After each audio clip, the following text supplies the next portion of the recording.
Hello. नमस्कार बेटा। बहुत दिन से घर पे बोर हो रहा था, आप लोग भी घर पे बोर हो रहे होंगे, तो मैंने सोचा कुछ आपको घर पे काम मिल जाए। जब तक लॉकडाउन है कोशिश करेंगे कुछ पढ़ने की, समझने की। बाकी मैंने आप सभी के व्हाट्सएप ग्रुप बना दिए हैं, जो भी क्वेरीज आपको हो उस ग्रुप में पूछ सकते हैं, कोई दिक्कत नहीं है। ठीक है, तो आज स्टार्ट करते हैं अपन first topic.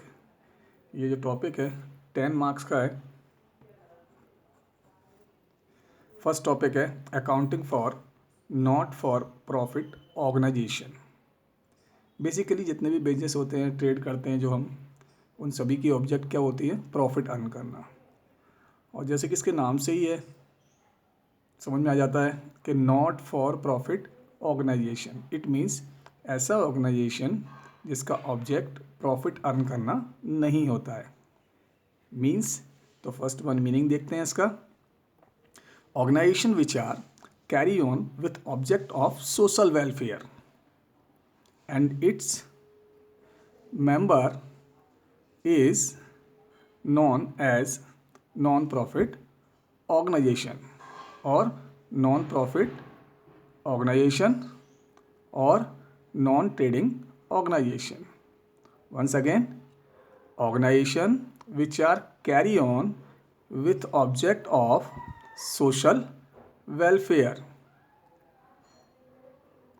and its member, the social welfare for its member is known as non-profit organization और non-profit organization और लिखा है नॉट फॉर प्रॉफिट ऑर्गेनाइजेशन और नॉन प्रॉफिट ऑर्गेनाइजेशन और non trading organisation.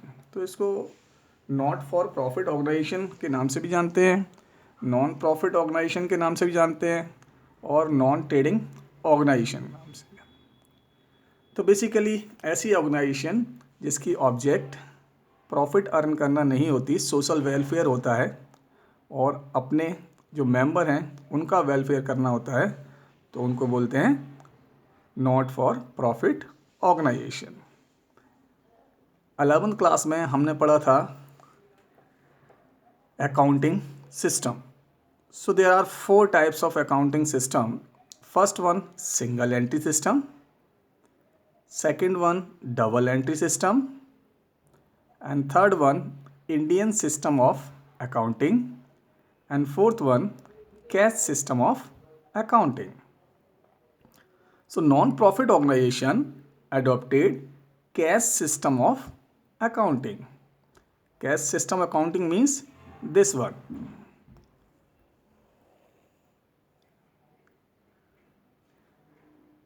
So this system this system we are prepared in following account. First one, receipts and payment account.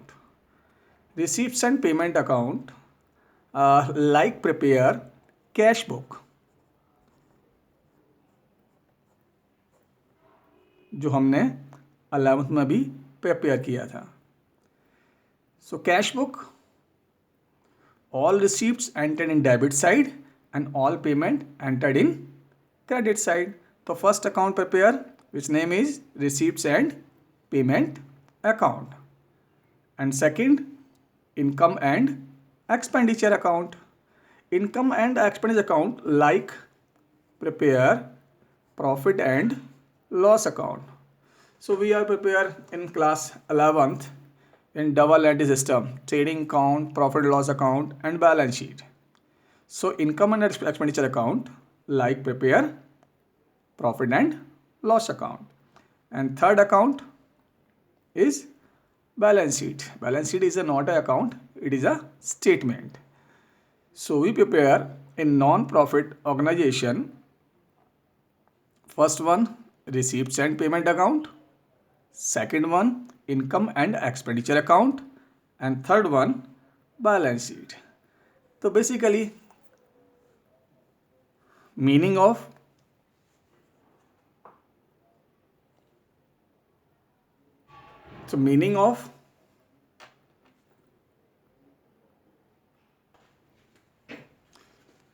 So again, meaning organization which are carry on with object of social welfare is known as not for profit organization or non-profit organization or non-trading organization.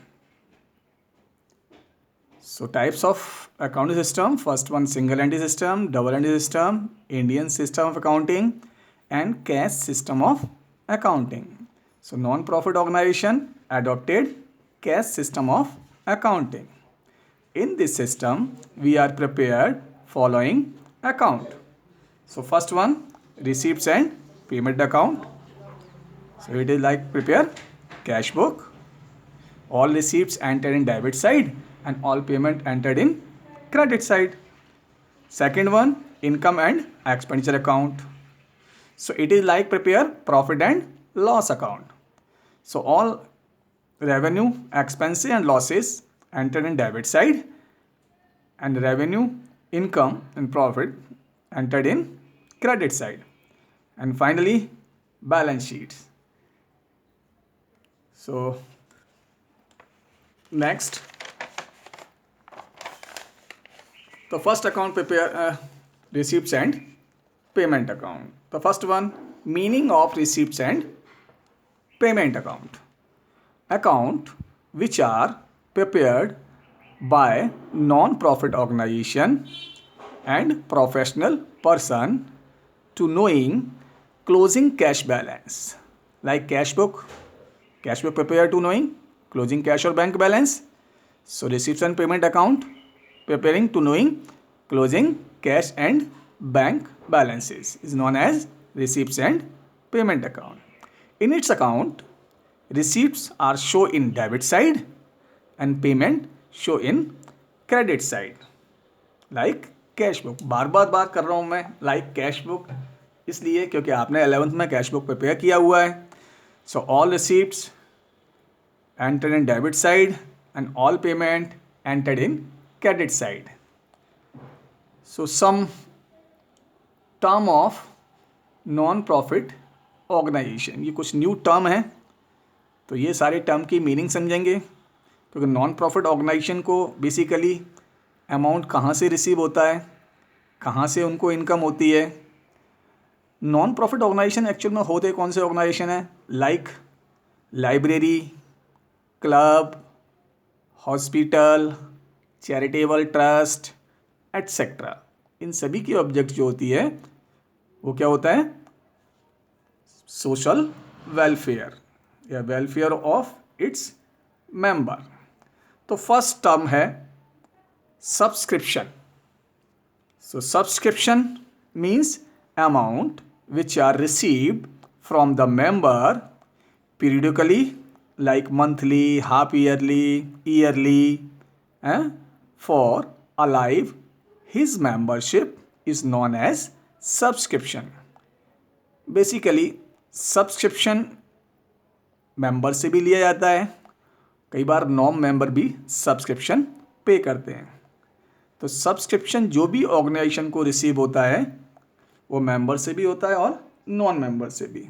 So amount which are receive from the member periodically, it means monthly भी pay किया जाता है, ट्रिमिनल भी किया जाता है, half yearly भी किया जाता है, ईयरली भी किया जाता है. For alive his membership, it means वो उस टाइम के लिए आपकी ऑर्गेनाइजेशन में मेंबर कंटिन्यू रहें, मेंबर बने रहें, इसके लिए जो भी पेमेंट करते हैं उसको बोलते हैं सब्सक्रिप्शन. सेकेंड टर्म होता है बेटा entry fees. It means admission फ़ी. अब एडमिशन फ़ी आप लोग स्कूलों में भी देते हैं. तो स्कूल्स भी जो हैं वो कैसे हैं, नॉन प्रॉफिट ऑर्गेनाइजेशन. क्लब में जाते हैं तो एंट्री फ़ी देते हैं.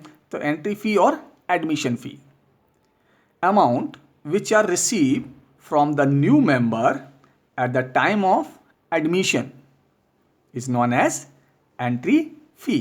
किसी भी ऑर्गेनाइजेशन में, किसी भी क्लब में, आप किसी भी स्कूल में जब एंटर करते हैं तो उससे पहले हमें एडमिशन फ़ी देनी पड़ती है. इट मीन्स एंट्री फ़ी देना पड़ता है. तो सेकंड टर्म है एंट्री फ़ी. ये नॉन प्रॉफिट ऑर्गेनाइजेशन जो हैं उनके रिसीप्ट्स आइटम हैं, इन ट्रांजैक्शन से उन्हें अमाउंट रिसीव होता है जिससे वो कैरी ऑन करते हैं। अब आगे बात करते हैं हम लाइफ मेंबरशिप फी। तो fee which are receive from a member for its whole life is known as life membership fee. देखिए कई मेंबर जो होते हैं वो मंथली फ़ी पे करते हैं, कई टर्मिनल करते हैं, कई एनुअल करते हैं, कई लोग होल लाइफ के लिए वन टाइम फीस जमा कर देते हैं और लाइफ टाइम तक उस ऑर्गेनाइजेशन के मेंबर रहते हैं। So life membership fee which are receive from a member from its whole life is known as life membership fee. Next term आता है donation.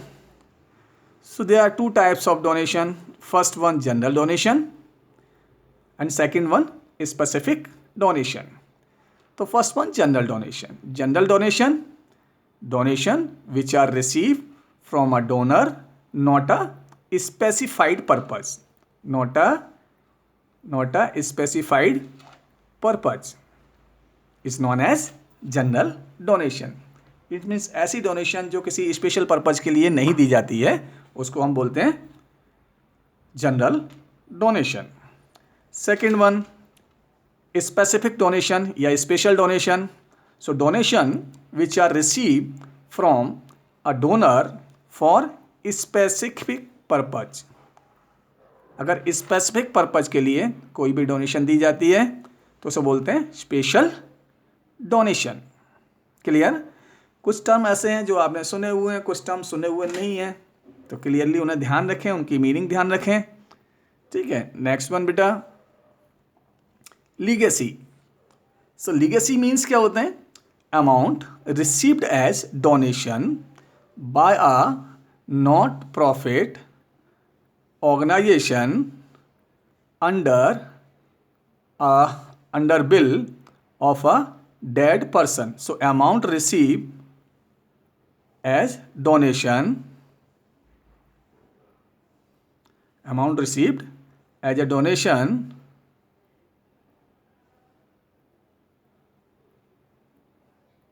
by a not profit organization under a bill of a dead person is known as legacies.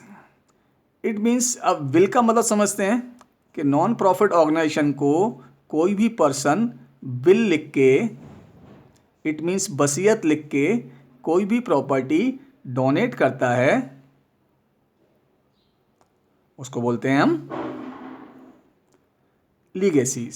So amount receive as a donation by a not profit organisation under bill of a dead person और deceased person is known as legacies. अगर किसी person ने अपनी bill बनाई हुई है कि after मेरी डेथ ये सारी मेरी प्रॉपर्टी इस ऑर्गेनाइजेशन को ट्रांसफ़र कर दी जाए, इट मीन्स डोनेट कर दी जाए, तो उस टर्म को हम बोलते हैं लीगेसीज। नेक्स्ट टर्म आती है बेटा capital fund. So basically capital means आप समझते हैं all assets minus all liabilities, it means capital. So capital fund means opening assets minus opening liabilities is equal to capital fund। क्योंकि नॉन प्रॉफिट ऑर्गेनाइजेशन जब भी हम account तैयार करते हैं तो हमें दो बैलेंस शीट बनाने होते हैं। First one opening balance sheet and second one closing balance sheet. So opening balance sheet में हमें कैपिटल फंड डिटरमाइन करना पड़ता है। सो कैपिटल फंड कैसे डिटरमाइन करते हैं? Opening assets minus opening liabilities is equal to होता है capital fund. Clear? So next term आता है इंडोमेंट फंड। कुछ टर्म मैंने बार बार कहा आपने सुनी नहीं है, उनकी मीनिंग ध्यान रखें। लाइक वन मेरे ख्याल से लीगेसीज टर्म आपने पहले पढ़ा नहीं है।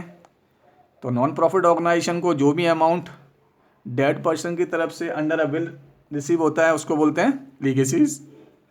बात करते हैं इंडोमेंट फंड की। तो fund which are provided by donor to use only the income earned from the investment for such fund is known as endowment fund. Again, fund which are provided by the donor. अगर donor कोई fund provide करता है किसको, non profit organisation को, और बोलता है कि आपको इस फंड का केवल इनकम यूज़ करने का राइट्स रहेगा, इस फंड से जो भी इनकम रिसीव होगा उसको आप यूज़ कर सकते हैं. लाइक किसी बंदे ने बैंक में अमाउंट डिपॉजिट करा दी है 2 लाख रुपए एंड 2 लाख रुपीज़ पे ईयरली जो भी इंटरेस्ट रिसीव होगा उस अमाउंट को नॉन प्रॉफिट ऑर्गेनाइजेशन यूज़ कर सकता है. तो ऐसी फंड को हम बोलते हैं एंडोमेंट फंड. तो अगेन मेरे ख्याल से एक टर्म और एक बार और देख लेते हैं, लाइव मेंबरशिप फी. आप समझ गए, कोई मेंबर होल लाइफ के लिए जो अमाउंट ऑर्गेनाइजेशन को पे करता है, life membership fee. Second term था डोनेशन. सो डोनेशन मीन्स भाई टू टाइप का होता है donation. First one general donation and second one specific donation. So donation which are pay not a specific purpose, it means general donation. और donation which are receive from a donor for specific purpose is known as specific donation. Third one legacies. ये term दोबारा से बता देता हूँ आपको. Amount receive as a donation by a not profit organization under bill of a deceased person or dead person is known as legacies. Capital fund, it means opening assets minus opening liabilities. Endowment fund, fund which are provided by a donor, use only the income earned from the investment of such fund is known as endowment fund. Clear. चलिए अभी आगे हम देखते हैं बेटा और क्या term देते हैं. अब बेसिकली सीखेंगे हम receipts and payment account banana. Simple account है, मैंने आपसे पहले भी कहा 11th क्रिटिकल है क्योंकि नए नए टर्म आप 11th में सीखते हैं, बाकी 12th में उतना प्रॉब्लम नहीं होता है, सिंपल रहता है. तो फर्स्ट अकाउंट प्रिपेयर कैसे करते हैं, इट मीन्स फर्स्ट अकाउंट बताया था मैंने आपको रिसीप्ट्स एंड पेमेंट अकाउंट. तो first one name of organisation, किस ऑर्गेनाइजेशन में आप receipts and payment account prepare कर रहे हैं. उसके नीचे receipts and payment account as on date डालेंगे. Receipts and payment account mostly end of the year prepare करते हैं. This one debit side and this one credit side. So मैंने बोला था आपको पहले भी कि all receipts entered in debit side and all payment entered in credit side including cash और bank, it means cheques related. Okay, so first one started from to balance BD, it means opening balance, cash और bank. Bank balance given debit, so it is entered in debit side, and opening bank balance given credit or overdraft, so it is entered in credit side. So bank balance may be debited or credited. Debit bank balance entered in debit side and credit bank balance entered in credit side under the head of buy balance BD. Clear? Next, so receipt side, it means income side, जो भी amount receive हो रहा है वो debit side. First one to subscription. So subscription means हम पहले देख चुके हैं, amount receive from a member periodically, monthly, half yearly is known as subscription. So subscription given question previous year, current year, next year. So total subscription which are received in current year entered in debit side. Next one donation. ये term भी पढ़ चुके हैं. There are 2 types of donation. First one general donation, donation which are received not a specific purpose. Second one special donation. So donation which are received for specific purpose is known as special donation. So both types of donation entered in debit side. Third one entry fee. Entry fee भी हम learn कर चुके हैं. amount received from a member at the time of admission of a organization is known as entry fee. Life membership fee, it means amount received from a member for whole life is known as life membership fee. To amount received on sale of assets, कोई भी asset cell करते हैं उससे amount receive होगा debit side. To interest received, interest on deposit to interest on investment to, both are all types of interest received entered in debit side. Legacies, ये term भी आप पढ़ चुके हैं. Any amount received under a bill of that person is known as legacies. Rent received, interest received, grant received, interest received हम कर चुके हैं ऊपर, तो रहने देते हैं इसको. ग्रांट रिसीव्ड है ना, नॉन प्रॉफिट ऑर्गेनाइजेशन जो होते हैं उनको गवर्नमेंट की तरफ से जो भी अमाउंट रिसीव होती है तो वो होते हैं ग्रांट रिसीव्ड. और to amount receive for specific purpose और fund like endowment fund. Special donation means donation for building, donation for furniture, okay, etc. to other receipts. So all receipts entered in debit side. First one, balance BD, cash balance or bank balance. Debit balance enter in debit side and credit balance enter in credit side. After that, all received entered in debit side and without numbering. Payment side की कुछ transaction देखते हैं हम. Staff को salary पे करते हैं तो by salary, bye rent, advertisement, repairs, electric bill, audit fee, municipal tax, insurance, office expenses, by purchase of any assets. Assets purchase करेंगे तो पेमेंट करेंगे कैश और चेक. क्रेडिट परचेज करेंगे असेट्स को, उसकी एंट्री इसमें नहीं करेंगे. by payment to any liabilities, by postage, by other payment. इसके अलावा भी कोई भी पेमेंट होगा वो किस साइड आएगा बेटा? Credit side. Last one, balance CD. When debit side more than credit side, so balance CD entered in credit side, so by balance CD. Cash balance CD always entered in this side, and bank balance may be credit or debit, like opening may be debit or credit. When credit bank balance more than debit, so credit balance, and debit more than credit and debit balance. So to balance CD, balance CD अगर bank की debit side show कर रहे हैं it means वो amount किसकी है? Overdraft की.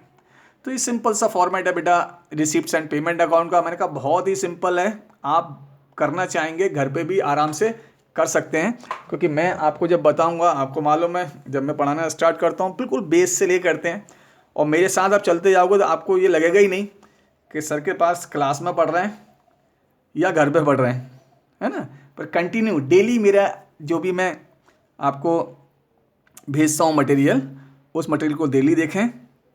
मैं जो भी क्लास दे रहा हूँ उस क्लास को डेली लें तो आपको सारी चीज़ें सिंपली तैयार हो जाएंगी. अब रिसिप्ट्स एंड पेमेंट जब भी अकाउंट अपन प्रिपेयर करते हैं तो मैंने क्या बताया आपको कि भाई all receipts entered in debit side and all payment entered in credit side. एक चीज़ और, मैं जब आपको लिखवा रहा हूँ सारी चीज़ें तो आपको क्या करना है, मैं फुल टाइम के लिए स्क्रीन पे सारी चीज़ें डिस्प्ले कर रहा हूँ, और फुल टाइम के लिए डिस्प्ले कर रहा हूँ. इट मीन्स ये है कि आपको ये चीज़ें ध्यान रखनी है, ठीक है, और नोट भी कर लेनी है ना. तो आज टोटल मिला के अपन ने जो पढ़ा है वो बेसिकली क्या क्या है वो हम देख लेते हैं. फर्स्ट वन तो हमने ये, तो जब भी आपके पास ये रखा हुआ है आप वैसे स्क्रीन शॉट भी ले सकते हैं और फिर प्रिंट आउट बाद में कराते रहिए, कोई दिक्कत नहीं है. ऑब्जेक्ट विच, तो मीनिंग पढ़ा था अपन ने, organisation which are carry on with object of social welfare, समझ गए होंगे, is known as not for profit organisation. Types of accounting system आपने 11th में पढ़े हुए थे, पर नॉट प्रॉफिट ऑर्गेनाइजेशन कौन सा सिस्टम यूज़ करता है बेटा? Cash system. ठीक है, तो non profit organisation adopted cash system. और कौन कौन से अकाउंट प्रिपेयर होते हैं इसमें? First one receipts and payment account, second one income expenditure account and third one balance sheets. सो आज जो हमने बात की थी वो कुछ नए टर्म की थी। तो रिसिप्ट्स एंड पेमेंट अकाउंट नाम से ही क्लियर है, all receipts entered in debit side and all payment entered in credit side. So account which are prepared by non profit organisation and professional person like me, doctor, engineer, chartered accountant, ये लोग भी cash system ही use करते हैं बेटा। So knowing the closing cash balance और bank balance is known as receipts and payment account. तो in account receipts are show in debit side and payment show in credit side. Term meaning मैंने आपको बता दिए हैं। Term meaning में कोई भी प्रॉब्लम आए, मैं जब तक किसी भी टॉपिक को, किसी भी पेज को एक्सप्लेन कर रहा हूँ, वो पेज कंटिन्यू आपके सामने है, तो उसका शॉट लेते, स्क्रीन शॉट ले सकते हैं आप और नोट डाउन भी कर सकते हैं। ठीक है, ये एज ए नोट रहेंगे आपके सारे, क्योंकि आगे जाके टॉपिक में यही सारी चीज़ें आपके लिए काम में आएंगी। ठीक, अब जब भी हम receipts and payment account prepare करते हैं तो कुछ टर्म जो हैं उनको हम इसमें यूज़ नहीं करते हैं, इट मीन्स उनकी एंट्री नहीं करते हैं। ठीक है, तो वो मोस्टली क्या होते हैं आपके? एडजस्टमेंट, लाइक आउटस्टैंडिंग एक्सपेंसेस,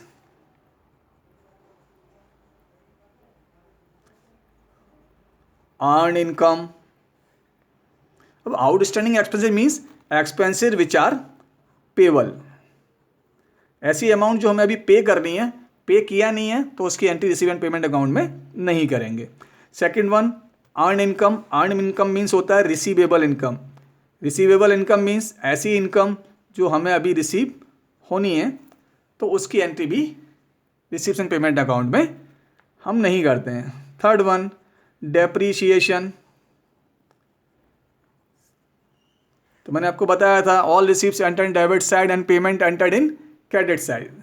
सो इन डेप्रीशिएशन ना ही आपको अमाउंट रिसीव होता है और ना ही आप किसी भी अमाउंट का पेमेंट करते हैं। तो आउटस्टैंडिंग एक्सपेंसेस हो, अर्न इनकम हो, अर्न इनकम मीन्स होता है रिसीवेबल इनकम। अर्न इनकम को इस टॉपिक में आउटस्टैंडिंग इनकम भी बोला जाता है। तो अर्न इनकम और आउटस्टैंडिंग इनकम, तो ऐसे कुछ ट्रांजेक्शन होते हैं, इट मीन्स कुछ एडजस्टमेंट होते हैं जिनकी हम entry receipts and payment account में नहीं करते हैं। सो आज के लिए इतना ही। आप सब लोगों को याद आ रहा था तो मैंने कि चलो भाई आप लोगों को कुछ थोड़ा सा स्टार्ट कर दूं आज। नेक्स्ट लेक्चर में हम सीखेंगे बेटा रिसिप्ट्स एंड पेमेंट अकाउंट कैसे प्रिपेयर किए जाते हैं। बहुत ही ईजी है, आप लोग कर लोगे मुझे मालूम है। दूसरा, अगर आप लोगों के पास बुक नहीं है तो मैं बुक के क्वेश्चन वाले जो पेज हैं वो भी आपके पास भेज दूंगा, उनमें से कुछ क्वेश्चन कराऊंगा और कुछ क्वेश्चन करने के लिए आप लोगों को बोलूँगा। उनके जिसके भी आंसर नहीं मिलेंगे वो फिर आपको मैं कैरी करा दूंगा। जब तक लॉकडाउन ओपन नहीं होता है कोशिश करेंगे बैठ के घर पे पढ़ने की, एंजॉय करेंगे और पढ़ेंगे, दिक्कत नहीं आएगी, आपको कोई प्रॉब्लम नहीं आएगी। ठीक है, और कोई भी प्रॉब्लम हो तो आप अपने ग्रुप पे डाल सकते हैं। ठीक है, थैंक यू बेटा, खुश रहो।